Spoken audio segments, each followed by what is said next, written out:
ہوں رہبر کا حامی ہوں، میں انقلابی ہوں رہبر کا حامی ہوں، جو وقت کا حسین ہے اس کا سپاہی ہوں، میں انقلابی ہوں رہبر کا حامی ہوں، میں انقلابی ہوں رہبر کا حامی ہوں۔ ماں نے ہمیں پڑھایا آغوش زندگی میں، مشکل کا حل ملے گا بیٹا علی علی میں، ورد حسین شامل ہے میری بندگی میں، حسین شامل ہے میری بندگی میں، میرا ہے یہ وظیفہ ہر پل گلی گلی میں، انقلابی ہوں رہبر کا حامی ہوں، میں انقلابی ہوں رہبر کا حامی ہوں، جو وقت کا حسین ہے اس کا سپاہی ہوں، میں انقلابی ہوں رہبر کا حامی ہوں، میں انقلابی ہوں رہبر کا حامی ہوں۔ ہے درس کربلا کا یہ انقلاب رہبر، باطل سے شیطان الرجیم، بسم اللہ الرحمن الرحیم، الحمدللہ رب العالمین، اما بعد، فقط قال اللہ تبارک و تعالی فی القرآن المجید، بسم اللہ الرحمن الرحیم، قد افلح من زکاہا۔ جیسا کہ دین مبین اسلام عبادات اور معاملات کے ساتھ ساتھ شخصیت کی تعمیر اور کردار سازی کو بنیادی اہمیت دیتا ہے،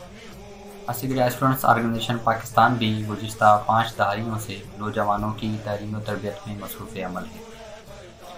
اسی سلسلے میں اسیگریا اسٹوڈنٹس آرگنائزیشن پاکستان کا 51واں سالانہ کنونشن تعمیر کردار کے عنوان سے ثقافتی مرکز برشا میں منعقد کیا جا رہا ہے، جو 18 سے 20 نومبر کو منعقد ہوگا، اور 21 نومبر کو جلسہ عام یوم امام حسن عسکری کے عنوان سے منعقد ہوگا، جس میں نئے مرکزی صدر کا اعلان کیا جائے گا۔ اس کنونشن میں نوجوانوں کے کردار کی تعمیر کے لیے علماء کرام، دانشور حضرات اور ملت کے سارے افراد کے موضوعاتی دروس ہوں گے۔ نوجوانوں کی صلاحیتوں کو ابھارنے کے لیے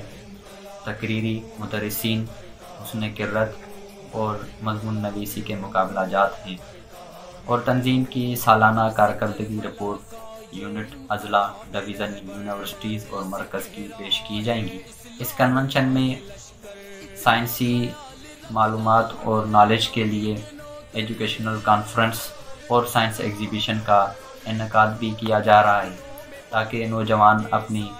دنیاوی تعلیم میں بھی اس تنظیم سے استفادہ حاصل کر سکیں۔ کنونشن میں چھوٹے بچوں کے لیے ایک علیحدہ انتظام کیا گیا ہے، تاکہ ان کی تربیت ان کی ذہنی سطح کے مطابق کی جائے۔ ان کی سطح کے مطابق موضوعاتی دروس اور مقابلہ جات، مختلف فزیکل اور مینٹل گیمز کا بھی بندوبست کیا گیا ہے۔ اس کنونشن میں تمام اسگریا کے سابقین اور موجودہ کارکنوں کو بھرپور شرکت کی گزارش کرتا ہوں، اور ایسے افراد جو چاہتے ہیں کہ وہ بھی اپنی تربیت کریں اور معاشرے کے لیے صالح بنیں، تو وہ بھی اس کنونشن میں آئیں، شرکت کریں اور اس کنونشن کو کامیاب بنائیں۔ اللہ تعالیٰ آپ کی توفیقات خیر میں اضافہ فرمائے۔ والسلام علیکم ورحمۃ اللہ وبرکاتہ۔